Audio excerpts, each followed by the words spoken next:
반복되는 일상의 노선을 벗어나 타인의 교양에 올라타고 싶은 분들을 위해 준비했습니다.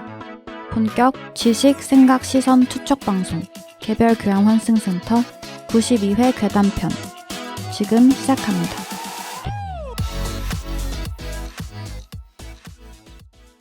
안녕하세요. 안녕하세요. 반갑습니다. 자기소개를 하고 시작을 해보겠습니다. 저는 정치사회와 문화 콘텐츠를 좋아하는 장빈둥입니다. 다양한 문화를 넘나들며 공연과 미디어의 세계를 탐방하고 있는 유랑킴입니다. 비주류와 마이너 감성을 좋아하는 허유생입니다. 문화와 예술을 즐기는 따뜻한 인상주의자 김순트입니다. 반갑습니다. 반갑습니다. 오늘은 한 주간 어떤 일이 있었는지 근황을 나눠보도록 하겠습니다. 제가 먼저 할까요? 오, 자신만만한데요? 이거 개교환생 관련 금지. 아닙니다. 간만에 제 근황이 있어가지고 궁금합니다. 저는 여행을 다녀왔습니다. 어디로 가셨죠? 네, 2박 3일 동안 경상북도 영주를 다녀왔습니다. 영주 우와. 사과 드셨나요? 사과는 먹지 않았는데 네. 혹시 다녀와 보신 적 있으신가요? 가본 적 없어요. 저도 없어요. 없어요. 저도 처음이었는데 네.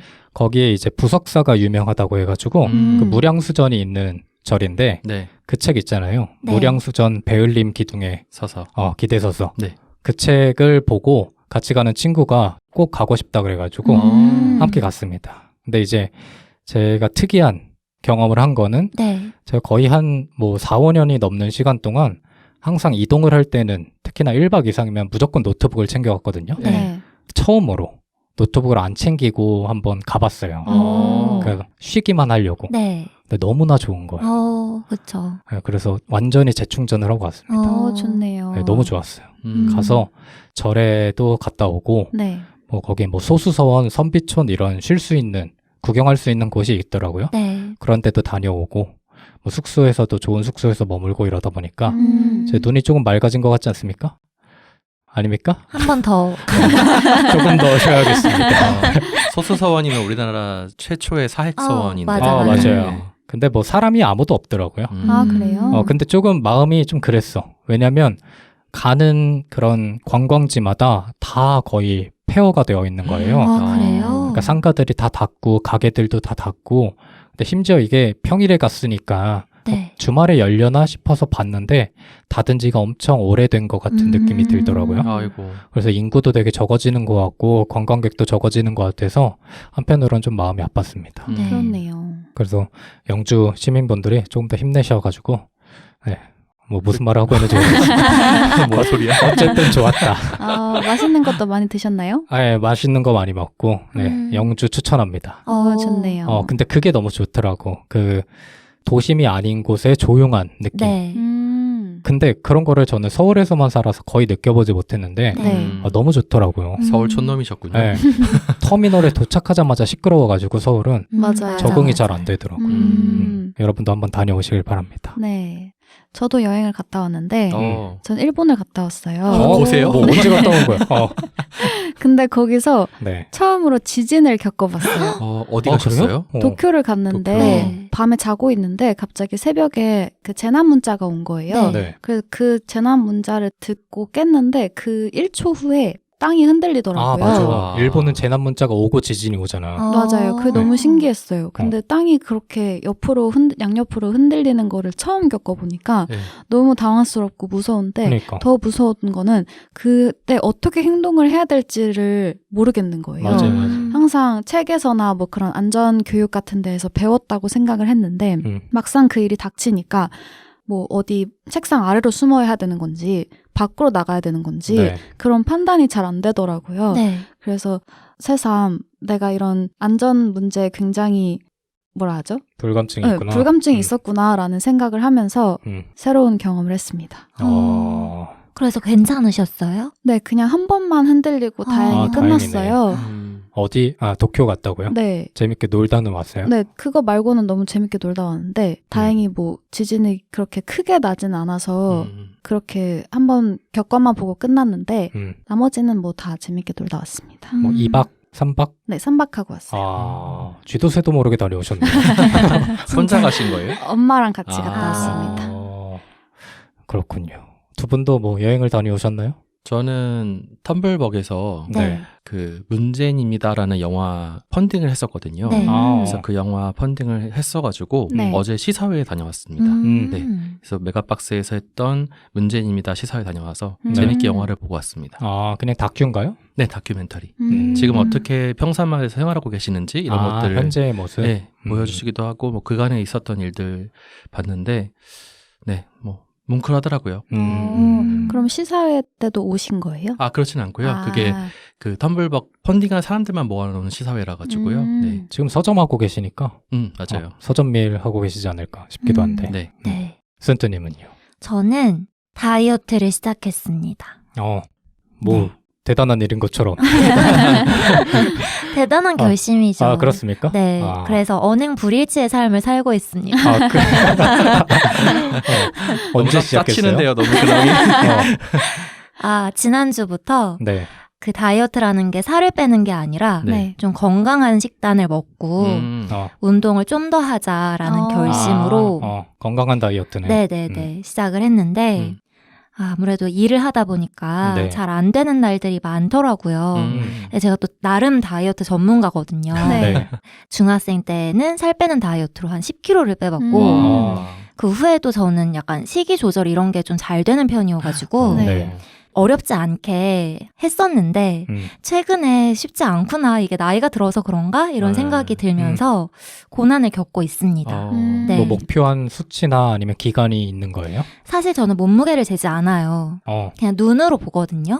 눈바디로. 네네, 네. 눈바디로 보고 옷으로 이제 확인하는 편이고 해가지고 그냥 제 만족이 그냥 볼 때 조금 다듬어진 것 같다. 그러니까 그건 이제 살이 빠지는 거고 네. 건강해지는 것도 혈색이 좀 더 도는 것 같다. 뭐 이런 식의 판단을 하는 편이에요. 일부러 그러는 거죠? 뭐 수치적인 거에 영향을 네. 받지 않기 위해서? 수치가 의미가 있나 싶어요. 네. 그러니까 건강한 몸과 물론 그 수치라는 게 너무 낮거나 너무 높으면 네. 건강하지 않은 거기 때문에 중요하기도 하지만 지금 저의 상태에서는 그 수치에 연연하는 게 그렇게 중요하지 않은 것 같다는 생각이 들어서 그냥 눈으로 보고 그리고 좀 그 느낌 그리고 혈색 네. 이런 걸로 좀 판단을 하는 편인데 쉽지 않습니다. 그쵸. 쉽지 않죠. 근데 되게 합리화하기가 쉬울 것 같은데 그러면? 그쵸? 그러면서 사는 거죠. 뭐. 다이어트 하실 필요가 없어 보이시는데 굳이 하시네요. 이 건강한 몸을 위해서. 네. 저희 오늘 녹음 끝나고 되게 맵고 짠 음식을 먹기로 했는데 오늘까지인 것 메뉴를 같습니다. 바꿔야 되는 거 아닌가 생각이 드네요. 그렇게 주변인들의 영향을 주는 또 식단을 하지는 그렇습니까? 않아요. 네. 그냥 먹을 때는 먹고 네. 혼자 뭔가 먹거나 할 때는 또 조절을 해보고. 굉장히 열려있네요. 맞습니다. 그러네요. 조만간 끝날 것 같습니다. 근데 이게 평생 하지 못할 방식이면 맞아.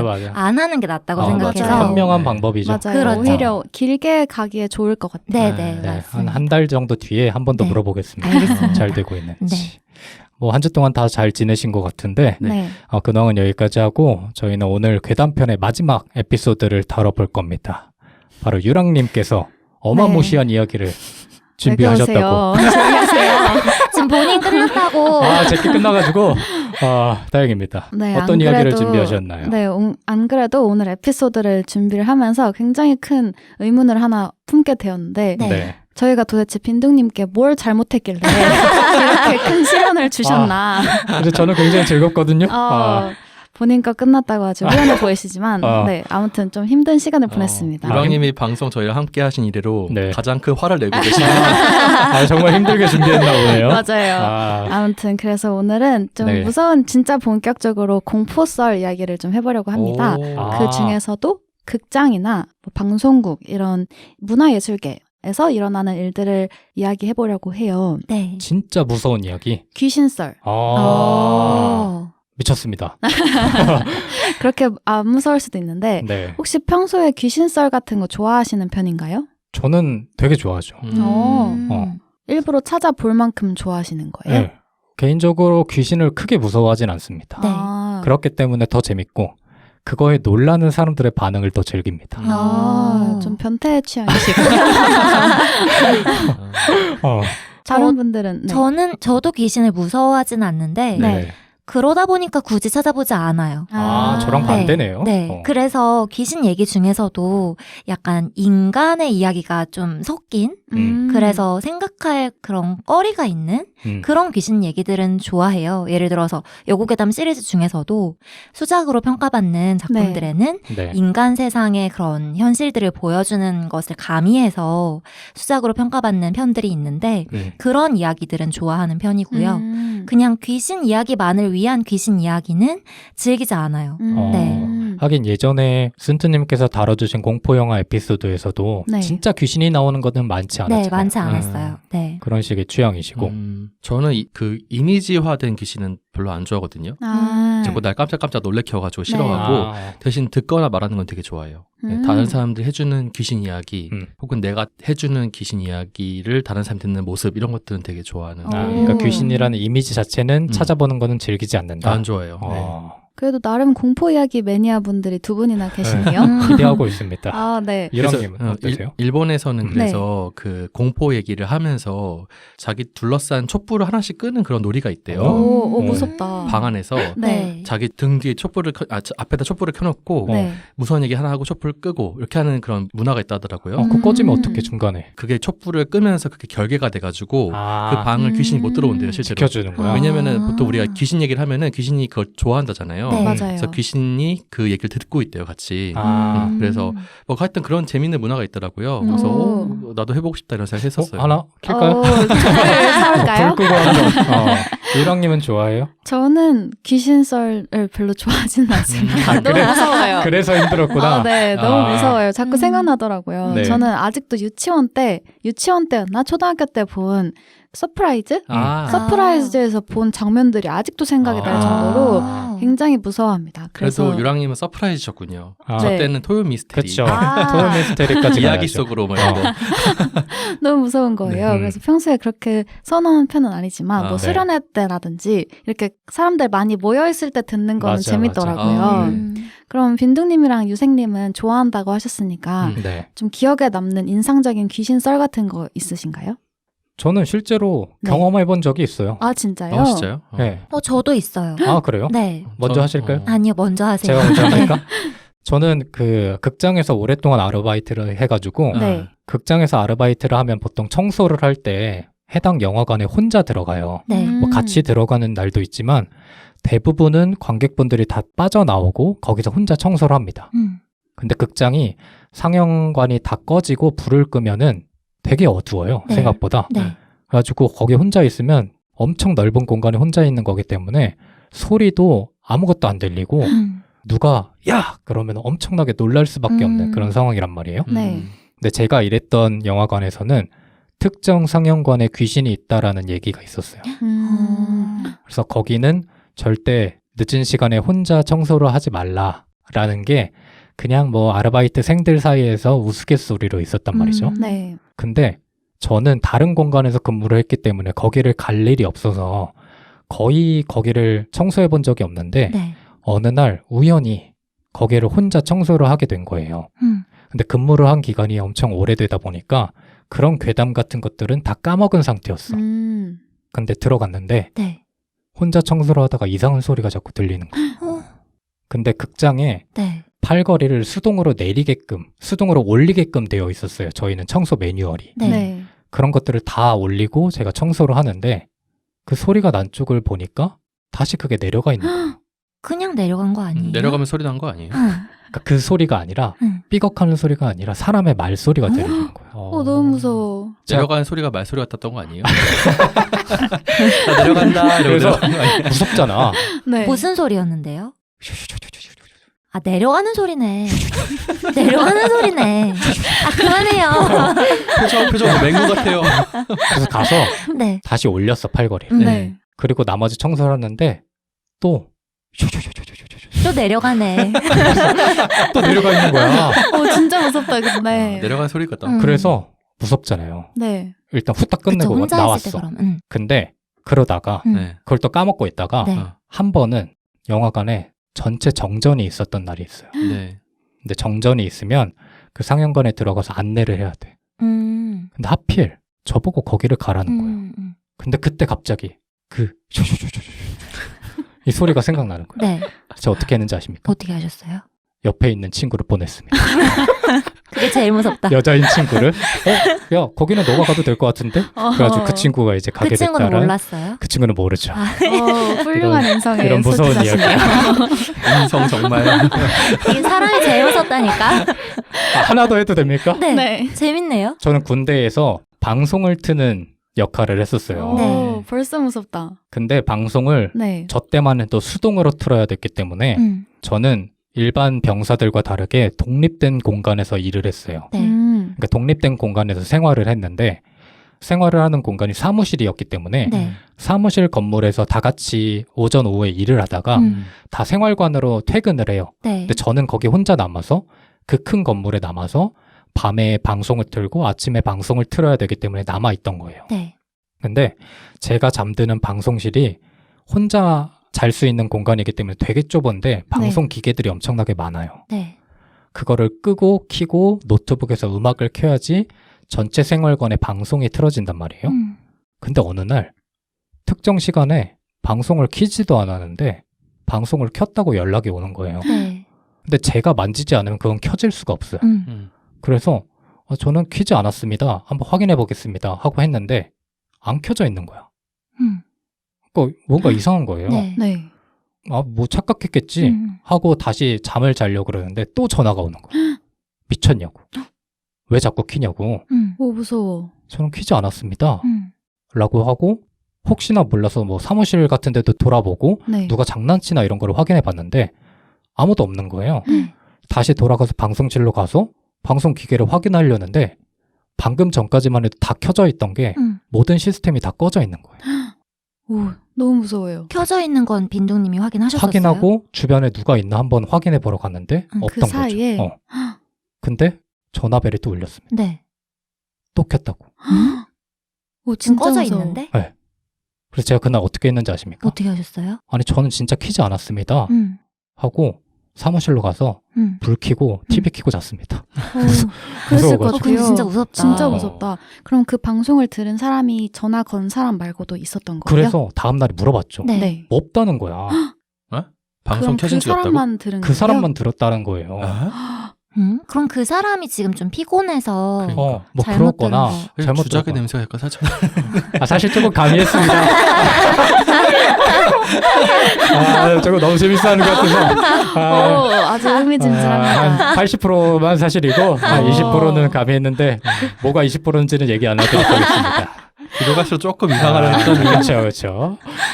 하여튼 간에 저는 그 혼자서, 경험담이 있으시네요. 한 2년 중에 한 1년 정도는 혼자 살았거든요. 네. 근데 그게 되게 무서워요. 아무도 없는 사무실에서, 맞아. 특히나 오전 오후에 엄청 붐비는 공간인데, 네. 그 공간에 혼자서 이렇게 방송을 끄고 키고 해야 되는 게 그쵸, 진짜 무서운 무섭죠. 일이었죠. 그 방송이라는 것 자체가 약간 좀 으슬으슬한 느낌을 주는 것 맞아요. 같아요. 맞아요. 네. 무섭습니다. 선생님은 보신 적 있는 거예요? 저는 지금 이 얘기를 듣고 나니까 진짜 별거 아닌 거여가지고 네. 간단하게만 얘기해보자면 대학생 때 지방으로 답사를 간 적이 있어요. 네. 그 지방의 학술거리를 찾아서 떠나는 답사였는데 네. 어떤 답사였냐면 그 지역의 방언을 조사하는 거였어요. 그래서 현지인 분들을 만나야 하고 네. 좀 깊숙한 곳에 들어가서 예로부터 내려오는 그 방언을 좀 조사해와라 라는 특명을 받고 친구와 둘이서 떠났죠. 떠나가지고 깊숙한 곳에 갑니다. 그래서 민박이라고 써있는 정말 지금으로 치면 낡아서 아무도 안 갈 것 같은 그런 초가집 같은 곳에, 지금 인상으로는 초가집이에요. 초가집은 아니었겠지만 네. 자리를 잡고 해가 질 무렵이었는데 의욕에 차서 그 댁 할머니께 저희가 이런 조사를 하려고 하는데 어디로 가면 현지인 분들을 좀 많이 만날 수 있나요? 라고 여쭤봤어요. 그랬더니 할머니가 손가락으로 저쪽으로 가서 저쪽으로 올라가면 길이 나올 거라고 되게 대충 알려주시는 거예요. 네. 친구랑 저랑 갈 수 있겠다 싶어가지고 길을 떠났죠. 길을 떠났는데 얼마 지나지 않으니까 산 귀퉁이 같은 데가 나오는 거예요. 네. 야트막한 산 입구가 나오길래 여기로 말씀하신 것 같다고 해서 그 산으로 들어갔어요. 그런데 그 와중에 해는 지고 있었어요. 어둑어둑한 그런 산길을 걸어가고 있었는데 길이 두 갈래가 나오는 거예요. 그래서 이 길이 있고 저 길이 있는데 어느 길로 가야 하지? 망설이던 와중에 첫 번째 길을 깊숙이 사람이 부스럭거리고 있길래 사람의 형태가 부스럭거리고 있길래 저기 사람이 있네. 저쪽으로 가자라고 해서 그 길로 이제 들어서기 시작한 거죠. 한참을 가고 있는데 그 사람도 안 보이고 더 이상의 길도 안 보이는 거예요. 네. 그 와중에 해는 다 져버렸어요. 네. 근데 어떡하지 두리번거리다가 또 보니까 저 끝쪽에 또 사람의 형태가 보이는 거예요. 아까 그 사람이었던 것 같아요. 네. 그래서 또 어떡하지 하다가 정말 길도 아닌데 그냥 그 숲을 걸어갔어요. 길도 왜? 아닌데 뭔가 홀린 듯이. 두 명 다? 그게 되게 무섭다는 거예요. 네, 2명 다. 저기 있네 하면서 걸어갔어요. 네. 근데 또 한참 걷다 보니까 여기는 도저히 길이 아닌 거죠. 그래서 그때 이상함을 딱 느끼고 딱 정신을 차려가지고 여기 아닌 것 같다고 생각해가지고 네. 돌아왔어요. 그대로 그 집으로 다시 돌아와서 잠을 잤어요. 잠을 자고 다음날 일어나서 그 할머니한테 할머니 저희 어제 그 알려주신 길로 갔는데 두 갈래였는데 첫 번째 길로 갔더니 길이 안 나오더라. 두 번째 길이 맞는 거예요? 물어봤더니 무슨 소리냐고 거기는 길이 하나밖에 없다고 하는 거예요. 소름 돋았어. 그래서 너무 다시 무서운데요? 갔죠. 그 산을 네. 갔어요. 네. 어차피 건너서 조사하러 가야 되니까. 네. 진짜 정말 누가 봐도 길이 하나인 거예요. 어제랑 다르게? 그러니까 어제랑 뭐 다 똑같은데 길이 진짜 명백하게 하나인 거예요. 우리가 왜 헷갈렸지? 헷갈릴 수가 아. 없는 헷갈릴 길이었구나. 수가 없는 길이었던 거예요. 알포인트 같다. 그래서 진짜 소름 돋아서 네. 친구랑 그런 얘기 있잖아요. 산에 들어가면 뭔가에 홀리는데 맞아. 그게 반딧불이로 나타날 수도 있고 귀신의 형상으로 나타날 수도 있고 이런 얘기를 들었던 적이 있었던 차라 네. 우리가 그런 걸 봤나 보다 오. 했었어요. 네. 재밌는데요? 무서웠나요? 너무 그래요? 무서운데요? 히터 틀어야겠는데? 오싹해가지고 말이야. 그럼 그 후로 이제 산에 가실 때는 무섭지 않으셨어요? 근데 저는 예전에도 말했듯이 귀신은 뭐 있을 거라고 생각을 하는 편이고 그래요? 네네. 그 영혼이 있지 않을까라고 그러니까 그냥 미신처럼 생각하고 그게 무서운가 싶은 생각이 또 있어서 네. 용감하시네요. 막상 귀신이 앞에 나타나면 맞아요. 기절할 사실 아까 안 빈님 무섭다고 했지만 얘기 듣고 쫄렸어. 저희가 안 무섭다고 했지만 무서워하기도 전에 기절해서 사라질 수도 있어요. 맞아요. 네. 유생님은요? 저는 제가 겪은 일은 없고 네. 제 친구 중에 보는 친구가 있었어요. 귀신을 보는 친구가. 네, 좀 잘 보는 친구가 있었고 그 친구가 보는 귀신은 그렇게 그 친구를 괴롭혔어요. 많이. 그래서 맨날 그 얘기 좀 정말 오싹오싹했던 기억이 나는데 네. 이 친구도 그런 거 되게 좋아해요. 막 귀신 이야기 이런 거 엄청 좋아해가지고 네. 한때 저희 유행했던 분신사바 있잖아요. 네. 그걸 자기 집에서 하자는 거예요. 그건 좀 무섭다. 그러니까. 그러게요. 그래서 난 너무 무서운데 어. 하자는 걸 그래서 그때 그 친구가 좀 리더십 있는 친구여서 네. 굳이 끌려가서 했어요, 같이. 그거를 리더십이라고 표현합니까? 폭력 아니에요? 이거는? 그 친구 힘셌죠. 그러니까. 좀 무서운 친구여서 네, 같이 그 친구 집에 가서 제일 친한 친구였는데 네. 집에 가서 같이 했어요. 네. 근데 진짜 무섭더라고요. 그 정말 손이 스르르 움직이고 저랑 제 친구가 있었고 그 다른 친구가 한 명 옆에 셋이 이렇게 있었거든요. 네. 근데 분신사바는 셋 이상 있으면 안 된대요. 왜 위험해서? 아니요. 항상 셋 이상 사람이 있으면 귀신이 안 나타난대요. 아. 모습을 감춘대요. 네. 그래서 2명이 하고 한 사람이 보고 있는 거였는데 하다가 막 어떻게 모셨습니까? 이런 얘기를 하잖아요. 그래서 네. 근데 진짜 말이 되게끔 막 이렇게 움직이는 거예요. 그러다가 그 댁에 할머니가 계셨는데 할머니가 슥 지나가실 때 딱 멈춰요. 연필이. 그러니까 잘 가다가 할머니가 옆으로 슥 지나가 4명이 되면 다 멈춰. 네. 하여튼 막 그런 식으로 되게 이상한 일들이 자꾸 일어나는 거예요. 그 다음에 그래서 너무 무서워가지고 마지막에 오신 귀신님께서는 네. 뭐 복수를 위해서 왔다고 막 이렇게 하시길래 가세요 했는데 안 가는 거예요. 근데 네. 그런 거를 어떻게 알죠? 그러니까요. 뭐 복수를 위해서 오셨습니까? 하면은 5로 가요. 연필이. 예.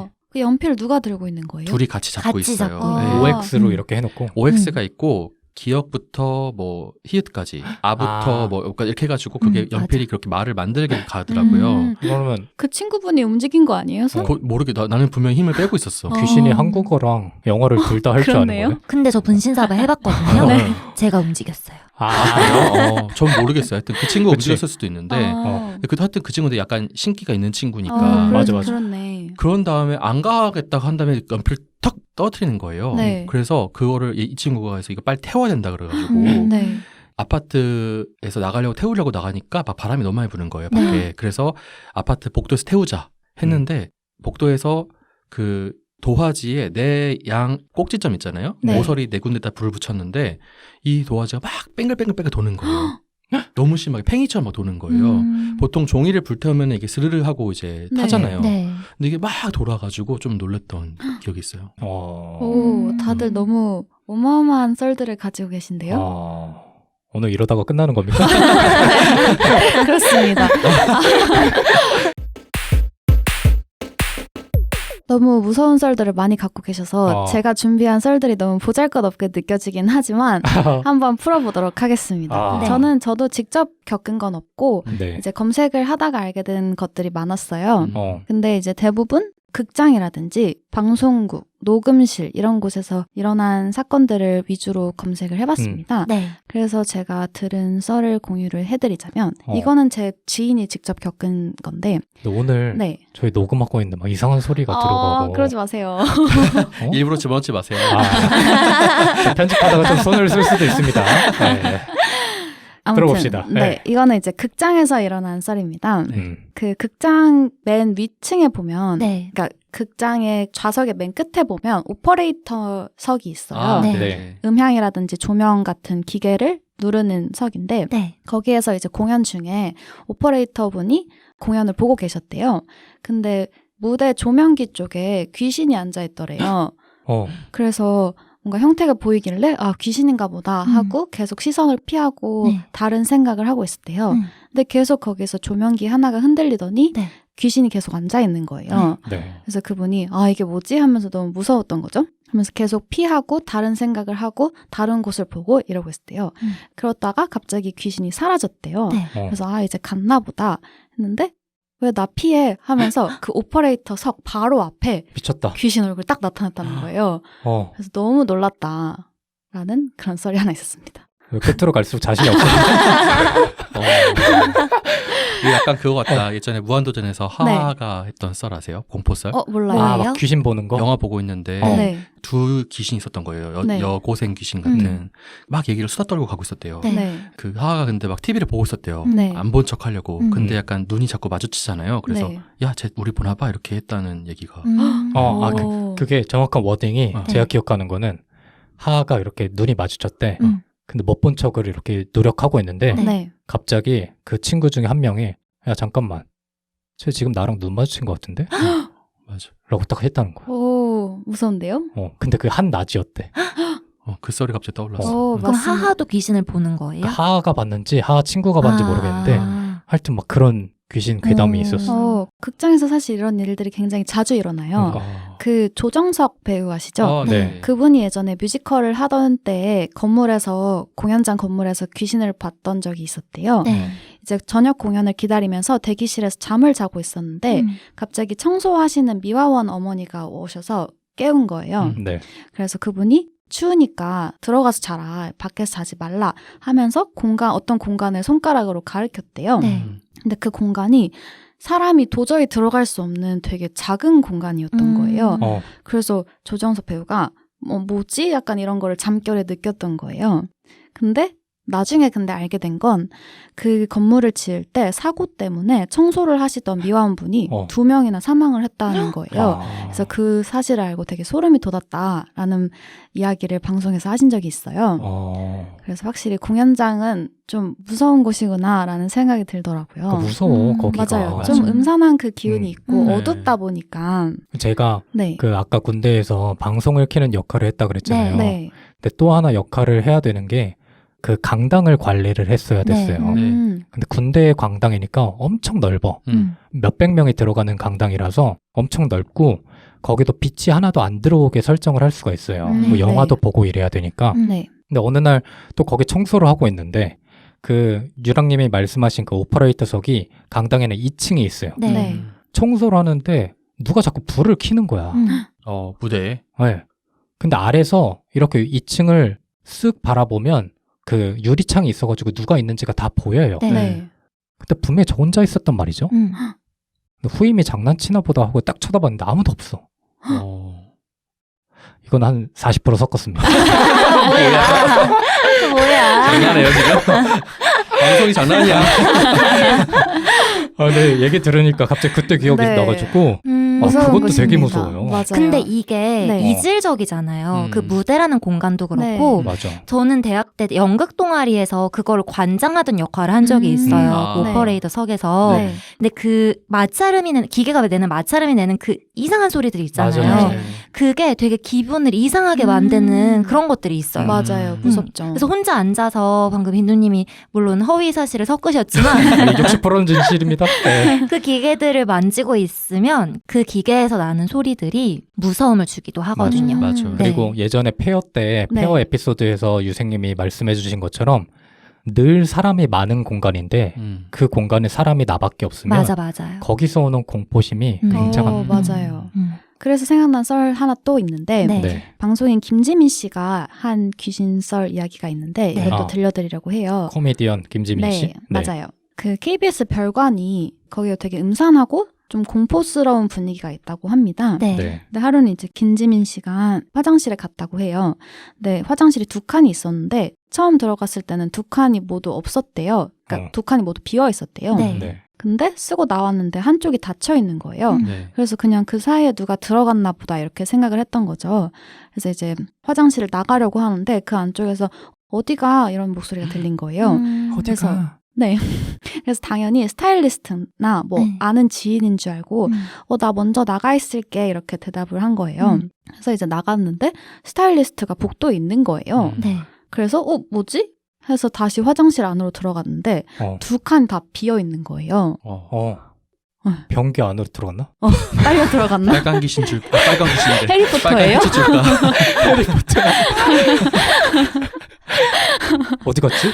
귀신이었던 거죠. 와. 네. 근데 그런 화장실 괴담도 되게 많죠. 맞아. 맞아요. 화장실 맞아. 계단도 많죠.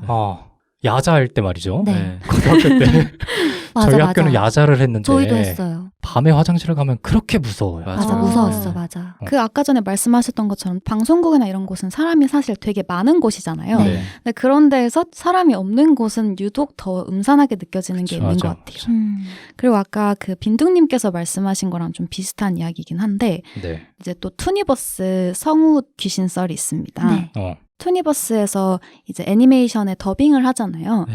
그래서 녹음실에서 더빙을 하고 있었대요. 근데 이제 신입 성우가 와서 계속 더빙을 하면서 자꾸 웃고 실수를 하는 거예요. 네. 그래서 이제 녹음을 하던 그 담당 PD가 화나가지고 네. 왜 자꾸 웃는 거냐고 그러면서 다시 계속 재녹음을 했던 거죠. 그러면서 이제 하는데 또 그 성우가 실수를 계속하고 막 웃는 소리를 내고 막 이러는 거예요. 네. 그래서 시간도 늦었는데 빨리 하고 가야 되는데 그러면서 막 화를 냈대요. 네. 그랬더니 성우가 웃은 적이 없다고 하는 거예요. 그래서 뭐지? 하면서 일단 넘어갔대요. 근데 이제 녹음을 끝나고 그분이 나와서 혹시 자기가 실수했다고 하셨는데 그 부분만 혹시 들어볼 수 있냐? 자기는 정말 웃은 적이 없다. 이렇게 네. 된 거죠. 네. 그래서 그럼 감독이 그러면 자기가 그냥 히스테리 부려서 이런 거라고 하는 거냐? 그러면서 그럼 들어봐요 그럼 이렇게 된 거죠. 네. 그래서 들어봤는데 진짜 웃음소리가 하나도 없었던 거예요. 그래서 그 웃음소리는 과연 누구의 웃음소리였나? 웃음소리 어디 갔어? 보통 그래서 그런 네. 방송이나 녹음할 때 네. 귀신 소리 들어가면은 대박 난다고 얘기하잖아요. 맞아요. 네. 저희가 아직 귀신 소리가 안 들려서 설마 설마? 제가 편집바닥 한 번도 들어본 적이 없는데 그래서 아직 맞습니다. 근데 그 빈둥님도 이제 극장이랑 방송실에서 귀신을 목격하셨다고 하셨잖아요. 네. 유독 이런 극장, 공연장, 녹음실, 방송국 이런 곳에 귀신 목격담이라든지 맞아. 귀신 이야기가 정말 많은 것 같아요. 네. 뭐 왜 그럴 거라고 생각을 하세요? 귀신이 원래 주목받는 걸 좋아한다 그러잖아요. 그래서 관종인가요? 그래서 사진 찍히는데도 항상 들어가려고 하고 사람이 그러니까 그런 무대나 이런 쪽은 사람의 시선이 집중되는 곳이니까 네. 거기에 자신의 존재를 나타내고 싶어하는 게 아닌가. 네. 맞아요. 그 노래 같은 걸 좋아한다는 이야기도 들어본 적 있는 것 같아요. 맞아. 근데 또 그런 공간을 좋아하기도 하지만 네. 그런 공간과 관련된 귀신들도 많지 않을까요? 유독 많죠. 그러니까 뭐 예를 들어 특정 공간에서 죽은 귀신은 그 공간을 배회하기 마련일 수도 있잖아요. 그렇죠. 지방령 같이. 네. 근데 또 그런 데서 많이 발견되는 거는 그런 데서 죽은 사람들이 맞나? 라는 생각도 들기도 하고 한편으로. 워낙 그 업계가 좀 힘들고 네. 거기서 이제 거기는 공급은 많은데 그러니까 그쪽에서 일하고 싶은 사람들은 워낙 많은데 네. 실질적으로 성공하는 사람들의 수가 적고 하다 보니까 한이 좀 맺힌 공간이 아닌가 싶기도 하고요. 네. 그래서 좀 냉정하게 네. 현실로 돌아와서 얘기를 하면 네. 그런 거를 알리는 사람들이 대부분 그쪽 종사자들이기 때문에 뭐 자기들이 경험한 얘기를 하겠죠. 워낙 그쪽 일이 스트레스가 심해서 그런 건가? 그래서 그런 거 이상한 소리도 많이 듣고 이상한 그럴 거 보게 수도 되고. 그럴 수도 있고. 그럴 그러니까 수도 예를 있어요. 들어 네. 미디어에서 이렇게 귀신 이야기하고 공포 이야기하는 사람들은 대부분 그쪽 종사자니까 네. 그런 쪽에서 경험한 이야기를 할 텐데 그쵸. 예를 그런 들어 이야기들이 더 확산이 된다. 뭐 건설 현장에서 종사하시는 분한테 네. 귀신 본 적 있어요 하면은 있다고 당연히 할 수 있지. 본인도 그 근무를 하다가 본 거다. 본 적이 있다 이렇게 얘기할 수도 있는 거니까 그냥 단순히 그쪽 이야기가 많아서 우리가 그렇게 느끼는 걸 수도 있겠다라는 생각도 그것도 가능할 것 같네요. 그쪽에 미디어 또 거기가 미디어니까 네. 매스 미디어니까 사람들한테 퍼지기도 쉽고. 네. 그리고 뭐 그쪽에 귀신이 많다라는 무당의 이야기들도 많이 돌잖아요. 네. 뭐 그런 것들도 사실 그쪽 종사자니까 그런 거를 무당이 얘기하지 않았을까라는 조금 현실로 돌아온 냉정한 이야기도 네, 빈둥님께서 굉장히 현실적이고 합리적인 추측을 해주셨지만 그건 오늘은 아니라고 오늘 보고 흉내는 얘기니까 그런 곳에 귀신이 몰려있다고 생각을 해요. 근데 네. 내가 귀신이라면 네. 그런 쪽에 가고 싶을 것 같아. 왜요? 네. 주목받고 싶어서? 재밌잖아요. 그러니까 뭐 길거리에서 이렇게 하는 것보다 네. 그런 공간이면 무서움이 더 증폭될 텐데 네. 사람들을 놀리기 위해서라면 그런 데도 나타나 보고 뭐 가끔 이렇게 출연도 해보고 목소리도 내보고 단순히 이런 자기의 흥미를 위해서 이런 것들을 즐기지 않을까? 만종이다. 만종 귀신 출다. 네, 저도 이런 이야기를 찾아보다가 같은 궁금증이 생겼어요. 왜 네. 이런 곳에 이렇게 귀신들이 많을까? 네. 그러다가 결론에 다다르게 되었는데 아까 말씀해 주신 것처럼 이곳에 종사하고 있는 사람들의 피땀 눈물이 모여서 한이 돼서 그런 글로 게 가는 아닐까. 거예요, 오늘 이야기? 네, 그럼 맞습니다. 우리가 지금까지 미디어를 통해서 본 사람들은 다 한이 있는 귀신들이겠네. 그쵸. 어느 정도는. 그런 게 아닐까 하는 어. 생각이 들었습니다. 네. 워낙 이런 콘텐츠 제작하는 쪽은 이제 사람들을 갈아 넣는다라는 말이 맞아. 있지 않습니까? 네. 그런 말이 있을 정도로 뭐 근무 환경이 열악하기도 하고 열정페이 같은 문제도 고질적인 문제로 자리 잡아 있고 네. 문제가 많죠. 그래서 도대체 현황이 어떻길래 이렇게 한을 가진 귀신들이 많을까라는 생각이 들어서 네. 그런 현황을 좀 알아보는 시간을 가지려고 합니다. 뭐 이상한 방식으로 넘어뛰네요. 아니 뭐가 이상하다는 거죠? 하지만 이런 거를 원했습니다. 네. 뭐가 계단편을- 이상하다는 건지 전 전혀 모르겠습니다. 계단편의 의도와 아주 부합하는 네. 유랑이 많이 뻔뻔해지셨네요. 하여튼 한이 많아서 네. 그 사람들의 한을 이제 얘기해 그렇죠. 주시는 그런 거죠. 한들이 귀신으로 승화가 된 게 아닌가. 그리고 어쩌면 이런 현실의 이야기들이 이런 네. 귀신썰보다 무서울 수도 있다라는 아. 아주 무시무시한 괴담인 거죠. 여기에도 네. 계시다면 조금 만족하시겠다. 왜요? 그래. 저 얘기지. 이 녹음실 안에요. 내 얘기를 이제 드디어 해주는구나. 빈둥이 옆에 제 옆에. 제 옆에. 계셔. 네. 소름 돋습니다. 그래서 이런 이야기를 해보려고 하는데 네. 사실 뭐 예술계랑 방송계도 특성이 조금 다르기도 하고 워낙 이런 분야 안에도 많은 직업군들이 있기 때문에 네. 뭔가 한 가지로 압축시켜서 어떤 실태라든지 현황이라고 말하기에는 좀 무리가 있을 수도 있어요. 네. 그래서 그냥 개괄적인 이야기로 들어주시면 좋겠습니다. 네. 그래서 편의상 회사에 속해 있지 않은 직업인으로서의 예술인이랑 회사에 속해서 컨텐츠 제작 쪽 일을 하는 그런 근로자 두 가지로 나눠서 이야기를 해보려고 해요. 네. 일단 예술인 하면 떠오르는 이미지 같은 게 있으신가요? 창작자. 그렇죠. 뭐 프리랜서 하면 가장 먼저 떠오르는 직종이 아마 예술 쪽이 아닐까 싶기도 네. 한데. 그렇게 자유롭다는 그런 이미지, 긍정적인 이미지도 있지만 네. 사실 가장 보편적인 이미지 중에 하나는 배가 고프다라는 말일 것 같아요. 그쵸. 네. 네, 배고픈 직업이다. 돈을 못 번다. 근데 어느 정도 맞는 이야기인 것 같은 게 2021년에 이제 예술인 실태 조사를 했어요. 거기에서 예술인 개인이 예술 활동을 통해서 연 수입을 얼마나 벌어들이냐라는 조사를 했는데 얼마일 거라고 생각하세요? 평균적으로? 연수입. 한번 그 통계 자료를 본 적 있는 것 같은데 네. 제 기억에 1,000만 원이 채 안 됐던 걸로 기억하는데. 그래요? 저 훨씬 안 될 것 같아요. 700만 원? 오, 굉장히 정확하셨습니다. 755만 원으로 나타났다고 해요. 네, 그래서 월 수입이 이제 100만 원이 안 되는 사람의 비중이 86%나 됐다고 합니다. 네. 그러면 저희가 사실 평균적으로 생각하는 그런 최저임금에 한참 못 미치는 수치인 거죠. 네. 그래서 저 돈으로 사실 살기가 쉽지 않잖아요. 네. 그래서 생활고로 인해서 이제 극단적인 선택을 한 예술인에 대한 기사도 많이 접해보셨을 것 같고, 예를 들어서 2011년에 이제 시나리오 작가였던 최고은 씨가 생활고로 자살을 하는 사건이 발생을 했는데, 네. 그 사건을 계기로 이제 최고은법이라는 예술인 복지법이 처음 생겨나게 돼요.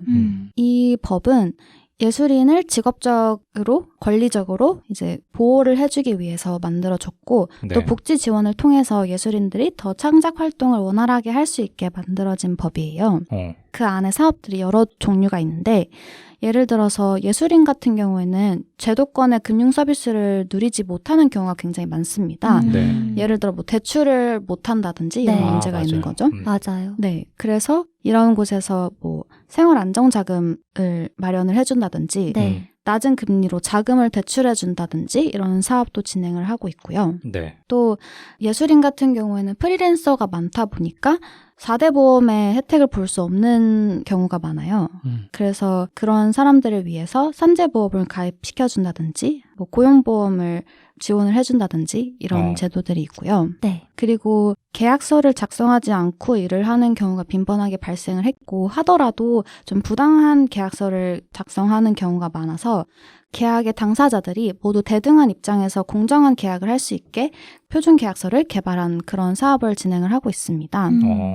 근데 이제 사실 시장의 논리를 따르면 왜 굳이 이렇게 국민의 세금으로 예술인을 지원을 해줘야 되나라는 물음을 가질 수도 있을 것 같아요. 혹시 이런 질문에 대해서는 어떻게 생각을 하세요? 저는 근데 네.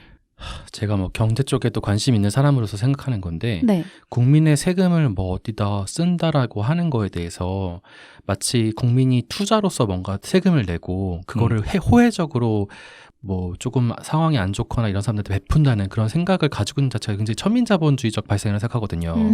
사실 그러니까 세금이라는 거는 국가가 운영되기 위해서 걷어지는 하나 일종의 의무로서 걷어지는 돈 같은 거고 네. 그걸 어떻게 쓸지는 어쨌든 정부가 정책으로 정하는 거고 그것들이 많은 사람들에게 효용가치로 나타날 수 있는 공리주의적인 효용가치가 나타날 수 있으면 좋은 건데 거기다가 자본주의적 논리를 집어넣어가지고 내 돈 가지고 저 사람 지원한다 이런 식의 생각을 굉장히 발상이 천박하다는 생각이 좀 들긴 해요.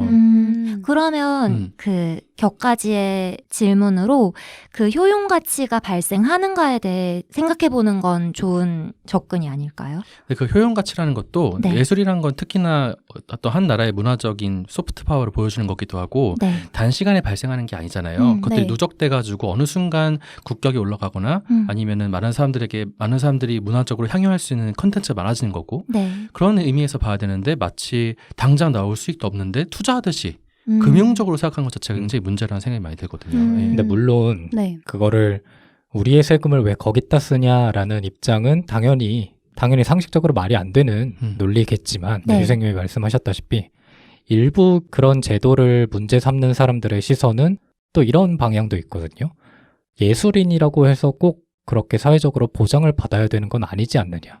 그러니까 예를 들어서 다른 업계에 종사하고 있는 분들도 예술인들 못지않게 힘든 상황인데 그런 분들을 모두 고려해서 일괄적으로 이렇게 복지를 제공하고 혜택을 주는 게 아니라 왜 하필 예술인들한테만 먼저 이렇게 주어야 되느냐를 문제 삼는 사람들도 있을 것 같아요. 그건 약간 논점 일탈이라 생각이 들고요. 그러니까 예술인한테만 주라는 것도 아니고 이 법은 예술인에 국한시켜서 만들어진 법이잖아요. 네. 그러니까 예술인에게도 혜택을 주자라는 개념으로 받아들여야 되는데 이것과 다른 뭐 것들 딱 다 전시하고 나열해 놓고서는 왜 여기만 줘야 돼라는 것을 하는 거는 논점을 일탈하는 행위라 볼 수가 있죠. 근데 대부분 그렇게 과격한 입장을 내세우는 사람들은 본인들의 상황도 그만큼 힘들기 때문에 왜 그쵸. 그럼 내 상황은 고려를 해주지 않냐, 국가에서 왜 고려해주지 않는 거냐, 단순히 예술이라는 그런 국가적으로 좀 있어 보이는 듯한 분야가 아니라서 그런 거냐, 라는 의견도 낼 수 있을 것 같거든요. 근데 이제 그러니까 어쨌든 간에 이 최고원법이라는 게 발효된 것도 네. 그 한 사람의 죽음으로 인해서 그리고 그 업계가 워낙에 문제가 많다라는 공감대 위에서 생긴 거잖아요. 그러니까 네. 이게 뭐 하루 이틀 아침에 생긴 법도 아니기도 하고 꾸준히 누군가는 계속해서 문제를 제기했을 거고 거기에 대한 대응으로 해결책으로 나온 거지 마치 딱 점 찍어서 원포인트로 이 사람한테만 세금을 지원해줘라는 게 아니었을 거란 말이에요. 그렇죠. 그러니까 그 모든 맥락들 다 소개시켜버리고 얘네한테 주면 어떻게라는 거 굉장히 유화적인 발상이라는 생각이 좀 들고요. 근데 그게 아무래도 네. 예술인들의 그런 고용 형태를 잘 모르기 때문에 할 수 있는 주장이기도 한 것 같아요. 네. 그러니까 네. 무슨 얘기냐면 아까 예술인들 하면 제가 프리랜서가 가장 먼저 떠오른다고 했는데 네. 그 말인즉슨 예술인들은 어딘가에 소속되기가 상대적으로 다른 업종에 비해서는 쉽지가 않거든요. 그렇죠. 네. 그러니까 한 사람 이렇게 일하는 과정에서 어떻게 보면 거대한 조직과 맞서야 되는 상황이 빈번하게 일어나는데 그런 사람들은 생계가 힘든 것이 다른 직종에서 생계가 힘든 것과는 또 차원이 다른 일일 수도 있다라는 그렇죠. 거죠. 제가 예전에 예술인 지원금 같은 걸 한번 알아본 적이 있는데 네. 생애 1회 300만 원인가 이렇게 지원되는 지원금이 있어요. 예술인들한테는. 네. 예술 활동만 증명을 하게 되면. 근데 그게 시행이 된 계기가 정확히 기억은 안 나는데 어떤 한 예술인 분께서 정말 생활이 어려워서 사망한 케이스 때문에 그거를 바탕으로 해서 예술인들에게 아무것도 묻지 않고 그냥 한 번은 300만 원을 지원해 준다. 이런 제도가 만들어진 걸로 알고 있거든요. 네. 근데 사실 그런 게 없으면 정말 생활이 힘들 정도로 영위하고 있는 사람들이 많은데 그거를 이해하지 못하는 사람들의 입장에서는 그냥 일반적으로 회사를 다니지만 돈을 덜 버는 나의 상황과 비슷한 것 같아서 그 사람들을 좀 매도하는 게 아닌가 그렇죠. 그럴 수도 있을 라는 것 생각도 같아요. 드네요. 또 한 가지는 우리나라에서 많은 산업군에 많은 투자를 하고 국가적으로도 지원금이 굉장히 많습니다. 다양하게. 네. 그래서 꼭 예술인만 딱 찍어가지고 이렇게 준다라고 생각하는 것 자체가 조금 저는 좀 그것 또한 차별이 아닌가 싶기도 해요. 왜냐면은 산업계에 계시는 쪽에서도 굉장히 많은 국가 세금이 들어가거든요. 실제로는. 그러니까 그거를 딱 잘라가지고 예술인한테 주는 건 세금 낭비다. 이런 생각은 좀 안 하셨으면 좋겠다는 생각이 좀 들긴 해요. 근데 빈둥님이 말씀하신 거에 약간 연장선에서 사실 예술이라는 거는 이 사람들이 선택해서 너가 좋아하는 일을 한다라는 좀 인식이 있잖아요. 그렇죠. 그렇다 보니까 그러면 그런 것까지 예상을 못한 게 아닌데 그 뭐까지 감당을 해야 되는 게 아니냐라는 그런 주장을 할 수도 있을 것 같다는 생각이 들어요. 그러니까 그럴 수밖에 없는 게 네. 예를 들어서 뭐 그냥 공사 현장에서 노동을 하시는 분이 있다고 가정을 해보면 네. 그분은 본인의 생활을 위해서 날마다 이렇게 현장에 가서 일을 하고 날마다 이렇게 보수를 받잖아요. 근데 예술인들은 그게 아니라 네. 어느 정도의 노동을 예술 현장에서 하지만 그거에 대한 그 보수를 받기가 어려운 상황이라는 거죠. 네. 그러니까 노동을 한 만큼 돈을 받는 게 아니라 그들은 그게 뭐 너한테도 도움이 될 거야. 이런 식의 포트폴리오로 제공을 함으로써 맞아요. 네. 어떻게 보면 내가 분명히 노동을 하고 있는데 노동에 대한 정확한 보상을 받지 못하고 있기 때문에 돈을 못 버는 거잖아요. 맞아요. 근데 이거를 다른 사람들, 그 사람들의 생활을 이해하지 못하는 눈에서 보면 야, 너는 생활이 힘들면 돈을 먼저 벌어야지. 그런 식의 행동을 이어간다는 거는 네. 너가 그만큼 배가 고프지 않거나 아니면 생활이 그만큼 여유롭거나 하는 게 아니냐라고 얘기할 수가 있는 거죠. 그렇죠. 그건 진짜 옳지 않은 생각인 것 같아요. 그러니까 그렇죠. 예술 활동을 통해서 돈을 벌 수 있는 사회 구조를 만들어야지 네. 예술 활동을 포기하고 돈을 버는 일을 해라고 하는 거는 그 사람의 자아 자체를 무시해버리는 발언이 아닌가라는 맞아요. 생각이 들어요. 그리고 지원해주는 금액 자체가 사치할 수 있는 금액을 지원한다는 게 아니잖아요. 네. 최소한의 생활을 영위할 수 있는 금액을 지원해주는 거잖아요. 근데 그 금액에 대해서까지 왈가왈부한다는 거는 아직 의식의 수준이 아쉽다라고 네. 생각합니다. 한편으로는 그 네. 사람들을 탓할 수는 없을 것 같아요. 왜냐면 그 사람들의 눈에서는 당장 나도 생활하기 힘들어서 하루 벌고 하루 살아가는데 그들은 배부른 사람처럼 보일 수가 있을 것 같거든요. 충분히. 맞아요. 지원을 받는다는 것 자체가. 그렇죠. 지원을 받으면서 어쨌든 원하는 일을 한다는 원하는 것 일을 하니까. 자체가. 그러니까 우리나라가 어쨌든 산업화 시대를 넘어서서 지금 전체적으로 다른 산업으로 넘어가기도 하고 네. 어떤 고도화된 수준의 이제 국가 체계가 마련되고 있는 상황인데도 사람들의 의식은 다 산업화 시대에 머물고 있는 거죠. 어떻게 보면은 그러니까 근로로 해서 돈을 벌어야 되는 거고 예술하는 것은 하나의 사치에 불과하고 그 예술에 종사하는 사람들은 저거는 근로하는 것도 아니, 노동하는 것도 아니야라는 어떤 구조적 문제가 딱 자리 잡고 있다 보니까 아까 유랑님 말씀하셨던 것처럼 너는 어차피 예술하는 것 자체가 돈 못 벌고 알면서 선택하는 거 아니야?라는 이런 전제를 깔고 얘기해버리는 거잖아요. 그런 네. 부분이 참 아쉬운 부분인 것 같아요. 그러니까 사회 구조가 변화하면 당연히 국민들의 의식도 변화하는 거잖아요. 네. 네.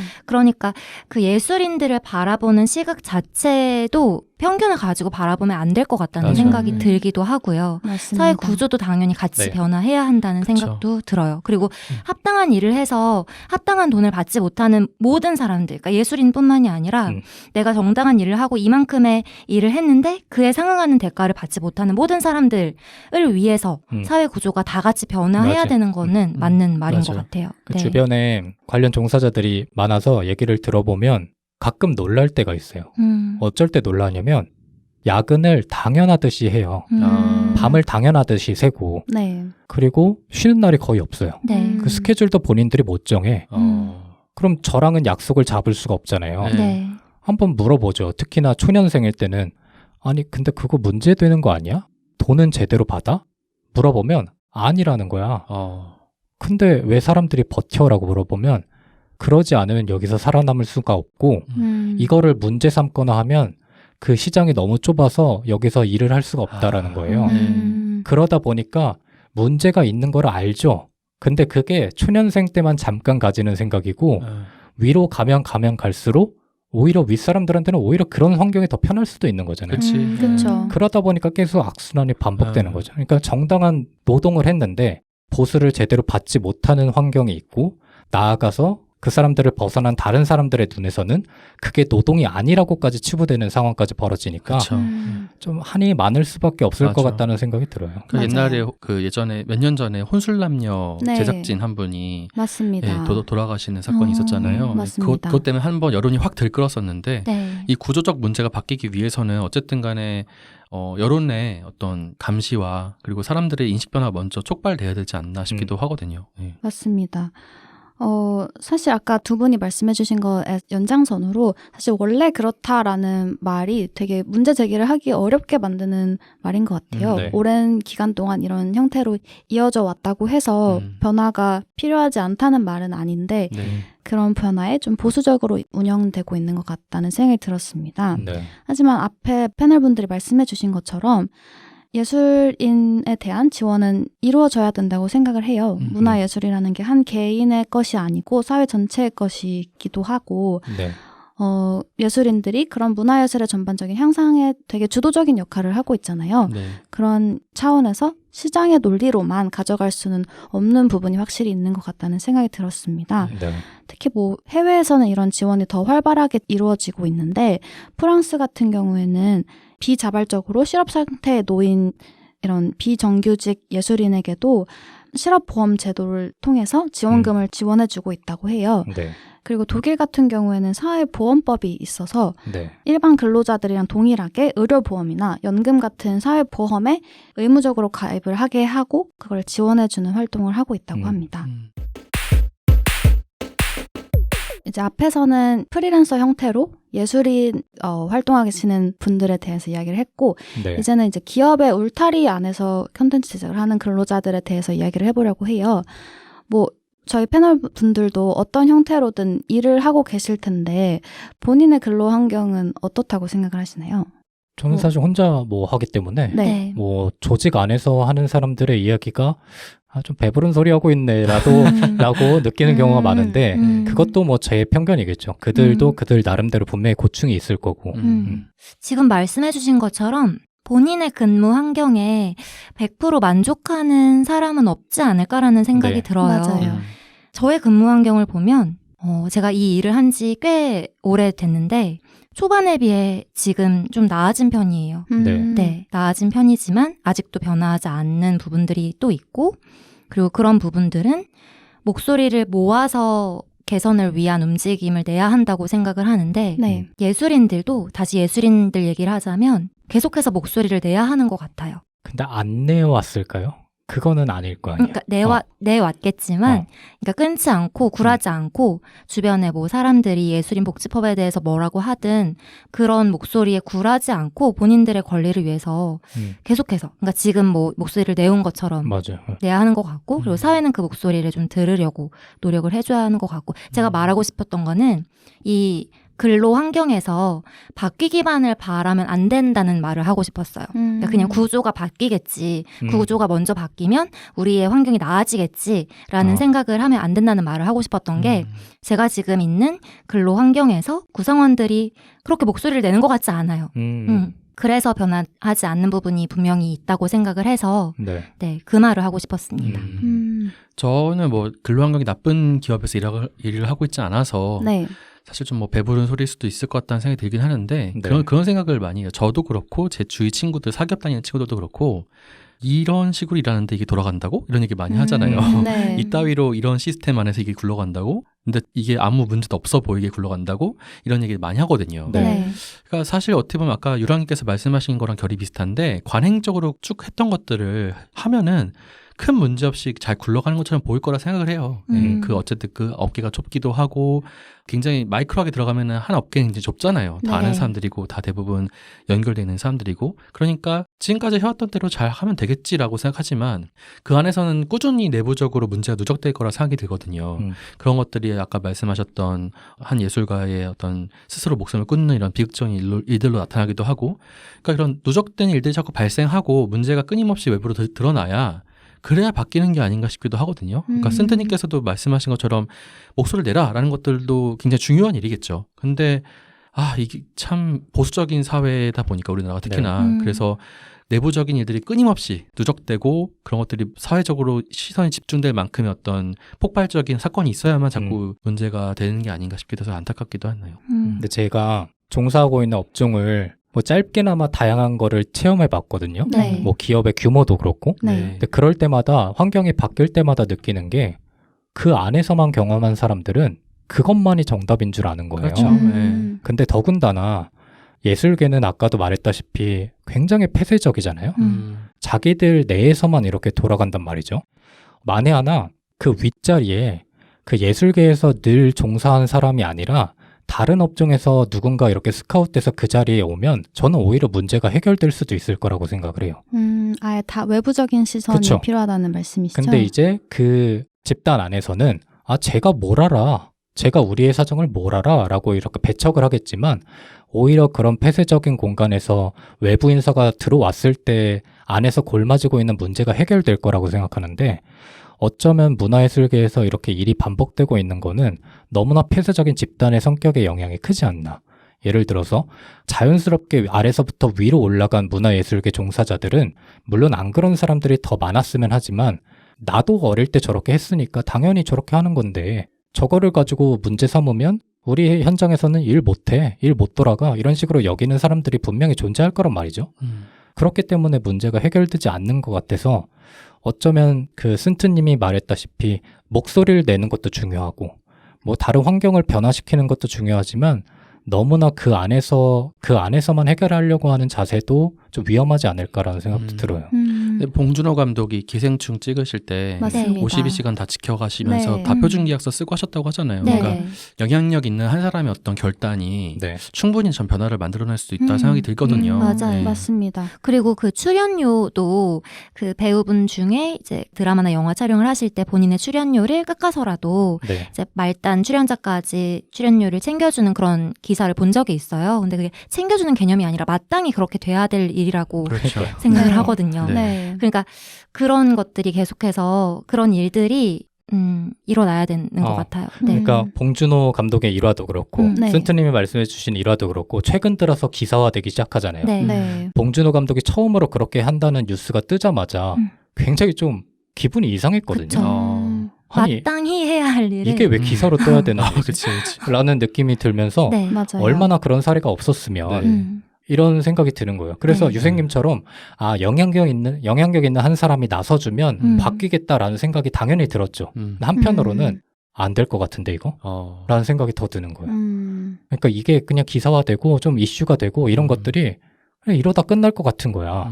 그런데 그래도- 저는 안 될 것 같지는 않아요. 왜냐하면 어린이 출연자에 대한 처우가 예전과 많이 달라졌다고 적힌 기사를 본 적이 네. 있어요. 맞아요. 근로시간에 대한 기준도 그렇고 자신이 출연한 그 컨텐츠가 본인 연령에 맞지 않으면 절대 보여주지 않는 그런 의식 자체도 그렇고 변화하고 있다. 그리고 실제로 인터뷰하는 어린이 출연자의 이야기를 들어봤을 때도 그런 면들이 보이는 면모들이 있어서 저는 변화하고 있다고는 생각을 해요. 네. 그렇죠. 이 변화가 거기서만 그치지 않았으면 하는 바람인 거죠. 네네. 그러니까 단순히 누가 이거 했고 저거 했대가 아니라 누가 이거 했고 이거 저거 했는데 이런 거는 시스템화돼야 되는 거 아니야? 라는 시선이 그 안에서 권력을 가진 사람한테 감화가 돼야 되는데 네네. 그게 조금 어려울 수도 있겠다라는 불안함이 아직은 있는 거죠. 맞아요. 근데 말씀하신 것처럼 사실 제작자 입장에서는 뭐 주 52시간 근무제라든지 이런 제도들이 제작비의 상승으로 이어지기 때문에 그렇죠. 보수적으로 대응을 할 수밖에 없을 것 같아요.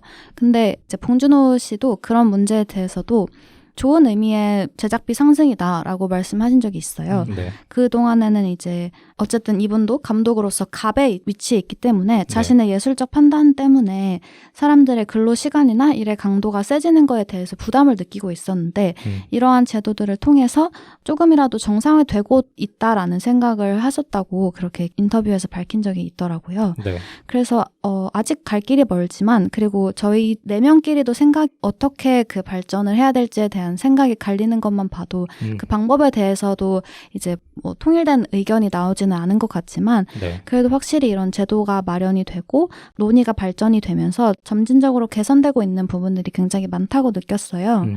우리나라가 이제 콘텐츠 제작이라든지 뭐 이런 예술계 새로운 강자로 떠오르면서 네. 여태까지는 그 스포트라이트 이면에 있는 그런 예술인이라든지 근로자들에 대한 관심을 갖지 못했던 것 같은데 이러한 논의들을 통해서 더 관심을 가져서 향유할 수 있는 그런 문화가 조성이 되면 좋겠다라는 생각을 했습니다. 오늘 괴담에서 시작해서 갑자기 네. 잠깐 조신 분들은 뭔 얘기하는 거야? 스펙타클하네요. 네. 맞습니다. 에피소드를 넘겨버렸나 이 생각을 하실 수도 있을 것 같은데 이어지는 얘기입니다. 그렇습니다. 묘하게 이어지는 이야기인데 그래서 뭐 오늘은 귀신썰, 극장 방송 귀신썰에서 시작해서 네. 다양한 이야기를 해본 시간이었던 것 같아요. 원 기획자의 의도에 부합했는지는 모르겠네요. 얘기하면 됩니까? 네. 저는 개인적으로 굉장히 만족합니다. 이렇게 중구난방된 이야기. 자기 멋대로 가는 그런 흐름이지만 그 안에서도 각기 다른 두 가지 주제가 일맥상통하는 부분이 분명히 있죠. 잘 포장하시네요. 저는 마음에 듭니다. 전지가 제일 굳이 예뻐요. 따지면 제 포켓몬 에피소드 다음으로 마음에 드는데 할 때 이런 흐름을 원했다. 근데 유랑님께서 의도하신지는 잘 모르겠다. 아닙니다. 네, 아주 재밌었습니다. 의도된 저는. 것입니다. 그리고 뭐 들으시는 분들 입장에서도 네. 뭐 유쾌한 이야기를 시작은 했지만 그 안에서 있는 좀 진지한 이야기들을 유랑님이 짚어주신 거에 대해서 칭찬을 많이 하실 것 같고 즐겁고 뭐 대화하는 것 자체가 되게 의미 있었다고 생각을 합니다. 네. 두 분은 어떠셨는지? 전 바빌론이라는 영화가 갑자기 생각나더라고요. 바빌론, 데미안 셔젤 감독의 바빌론 영화에서 그게 헐리우드의 어떤 역사를 보여주면서 지저분하고 위험하고 많은 사람들이 죽었던 하지만 아름다운 영화를 탄생시켰던 역사를 보여주는 영화였잖아요. 네. 그런 것처럼 아직도 우리나라는 그런 과도기 방송계나 극장계도 과도기를 겪는 게 아닌가 싶어요. 많은 사람들이 피와 땀과 노력을 갈아 넣어서 만들어지는 방송이나 아니면은 어떤 작품을 우리는 향유하고 있지만 그 이면에는 수많은 사람들의 고생과 노력이 있었던 거잖아요. 네. 근데 그런 것들이 이제 점점점 처우가 개선되는 과정이 반드시 필요하고 더 이상 그런 방송이나 극장에서 귀신이 자꾸 나타나지 않도록 해야 되는 책임이 우리에게 있지 않는가 이런 생각을 하면서 들었습니다. 네. 저는 그 김구 선생님 생각이 났어요. 김구 선생님이 네. 좋은 나라에 대해서 이야기하시면서 문화가 부강한 나라가 정말 좋은 나라라고 말씀을 남기셨거든요. 네. 그 말씀을 하실 때 문화라는 게 결과물로서 반짝반짝 빛나는 문화가 아니라 네. 우리가 생활하는데 살아가면서 마주치는 사람들의 생각들, 그리고 근로를 할 때 그 근로 환경 문화, 이런 문화라는 생각이 지금 들었어요. 그리고 그 안에서 반짝반짝 빛나는 작품들, 결과물들, 그런 것들이 나오는 게 아닌가라는 네. 생각이 들었거든요. 네. 그런 면에서 예술인들이 굳이 목소리를 내지 않아도 행복할 수 있는 사회가 되기를 기원하고요. 뿐만 아니고 예술인뿐만이 아니고 우리나라에서 근로하는 근로자분들도 굳이 목소리를 내지 않아도 행복한 삶을 영위할 수 있는 사회가 되기를, 그런 문화가 형성되기를 바라봅니다. 좋은 네. 얘기네요. 다양한 시대로 이렇게 퍼져나가는데요. 김구 선생님까지. 아주 훌륭한 에피소드네요. 의도하신 겁니까? 대단하십니다. 네, 그럼 마치면 될까요? 네. 네, 그럼 오늘까지 해가지고 저희가 4편의 괴담 에피소드를 다뤄봤는데 기획자 입장에서 굉장히 만족합니다. 저는 일단 재밌었거든요. 입이 귀에 걸리셨나요? 귀에 걸렸다가 다시 내려왔습니다. 너무 좋아가지고 넘어갔어요. 그래서 청취자분들도 부디 재밌게 들어주셔야 할 텐데 조금 걱정은 되지만 네. 만약에 재밌게 들어주셨다면 댓글 많이 남겨주셔서 다음에 또 다른 더 재밌고 신선한 기획을 해볼 수 있는 기회를 마련해 주셨으면 좋겠습니다. 네. 네. 그럼 오늘 저희 에피소드는 여기서 마치도록 하고 저희는 다음 주에 새로운 특집으로 돌아오도록 하겠습니다. 고생 많으셨습니다. 감사합니다. 감사합니다. 감사합니다.